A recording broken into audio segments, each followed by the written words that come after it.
Evening, ladies and gentlemen, and the 28-man squad for the Springboks to play Argentina has been announced, and there's a few surprises. More so, who's still in the team, Jesse Kriel has started every Springbok game this year in memory, and he's still there at centre, him and Lekanya and Kenan Moody as a utility back. I mean, what does that mean, utility back? I mean, he's a centre. Let's get on with it. I've never seen him play fullback. He plays a bit of wing, but he really does his best work at centre.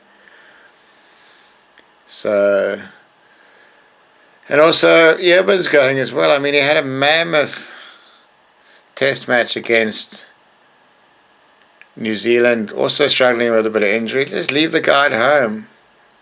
Rassie talks about blooding new talent in, but sure, you're playing against a strong Argentina side, so you don't want to get blown off the park, but, you know, he's been talking Solomon Murat up and Ruan Nuki. Why not start those two guys? You don't even leave Eben at home and save him for the Nelspruit game.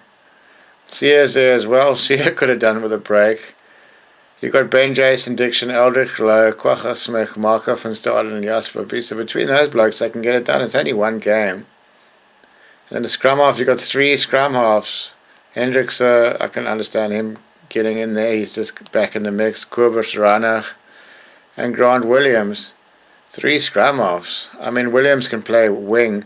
One thing I meant to say from last week's game at I was about to say Newlands. It should have been at Newlands at Greenpoint Stadium. Is they could have perhaps, when they took, instead of taking Grant Williams off, bring Amon at centre and play Williams at wing. I really want to see him getting a proper run with his speed, out and out speed, quickest guy on the team.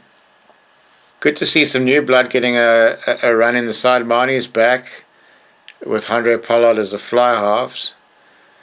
I'm thinking they perhaps might play Andre Pollard inside centre with Marnie Libak there, because his kicking game just isn't up to scratch. With one of the probably the best attacking fly half in the world, but probably the worst clutch kicker in the world as well. So it's quite a juxtaposition. But then if Pollard's playing 12, then I would presumably be playing 13. And Kriel or Moody on the bench. I think Jesse Kriel is a good team man. That's why he's always on the bus. He's probably the sort of guy that just gets on with it, gets his job done, doesn't make a noise, and he's epic on defense. He just, sometimes doesn't quite have that X factor on attack. Also, Oxen Chair's going as well. Yeah, another player who probably could have done with a bit of a rest. I mean, you got Thomas, Du Toit, Vincent Koch, and Gerard Steenkamp. I suppose they need 4 props as part of the bomb squad. I think the thinking here is, A, these guys are all contracted players, so they've got to get their money's worth, and B, you don't want to take a completely inexperienced side there and get smashed. So there probably is a bit of method to Rassie's madness. Outside backs, you got Kurtley Arnold, the upper letter Fassi, and Mpimpi. That basically tells you who the wings and the fullback are going to be. I think they'll probably start Mahoney and keep Andre on the bench. If it was up to me, I'd play. I quite like Lekanya Ahmed inside centre. He gives that more attacking flair inside centre. Also a good tackler, same size as Delaney. He's a big guy.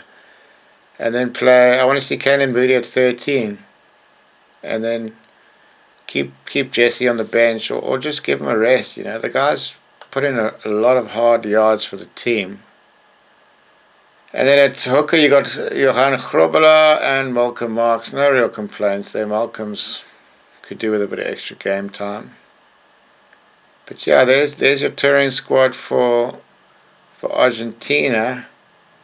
Good mix of experience and youth, but guys like Irvin and Kriel, I just would have left them at home. Keep them charged up.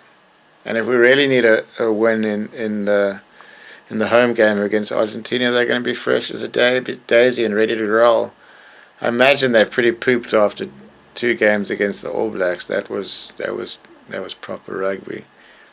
But anyway, all in all, still a great touring squad, and it's going to be tough playing Argentina at home after putting 60 points on Australia.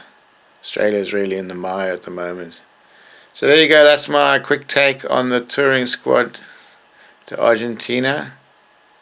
We'll catch you next time, Africa Sideways.